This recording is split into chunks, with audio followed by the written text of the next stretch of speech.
School administrators in the mega city and elsewhere have their guard up in the wake of the in-campus mass shooting at Tacloban City National High School, which left 3 lives snuffed out and some 20 more injured last Monday. Thus, they are not taking any chances over potential copycat stunts by mentally imbalanced or troubled students, like in today's proceedings at the Batasan National High School, where extended lines formed at the campus entry, which our Kenneth Paciente covered in this report.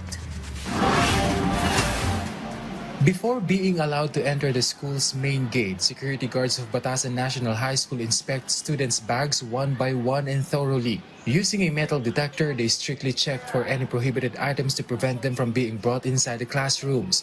Because of the large number of students, the line already stretches outside the school's gate. The school administration said it is better to be strict to ensure the safety of the students. This is part of the school's heightened security measures following the shooting incident at a school in Tacloban City. Lahat. Sinasubject po talaga nila lahat. So, yun lang ang medyo naging namin kasi sa dami namin. So, medyo nagkakaroon ng cause of delay. So, yun naman yung pinag-aaralan namin paano siya mapapabilis. So, sana rin namin kagad para at least yung bata hindi rin ma-late pagdating sa first period nila. The school is also making sure that the entrance for students coming in is separate from the exit for those who have already finished their classes, so that the movement of students in and out of the school can be monitored. The school also plans to regularly implement the protocols it has laid out whenever a shooting incident happens in a school. Pagka ganun yung senaryo, mag-i-stay lang talaga sa room, tapos lalagyan ng barricade yung pinto. Pero hindi siya kasi ginawa na na regular na drill, hindi kagaya ng earthquake na lagi nating ginagawa. From time to time ginagawa natin. So, yun, isasama na rin namin yun sa drill ng mga bata. Meanwhile, the police have further stepped up security around schools.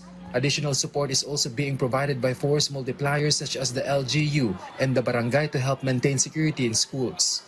Mga tao na hindi naka-uniform o kaya hindi naman kabilang sa barangay o kaya PNP personnel, mga force multipliers, kung hindi sila kabilang doon, maaari natin silang sipahin. Kaya palabasin natin sila dito sa area ng malapit sa school para maiwasan natin yung mga hindi inaasahang pangyayari. The PNP earlier said community support is important in ensuring the safety of schools.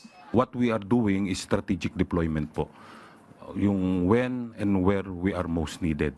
Ito po ay lalong pinaigting natin yung pagbabantay po ng ating Kaya nga po kasama dito ay humihingi kami ng tulong at ng suporta ng local community po, the LGU, lalong-lalo na po ng barangay.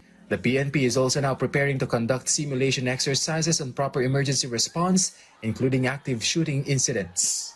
Kenneth Paciente for the Nation.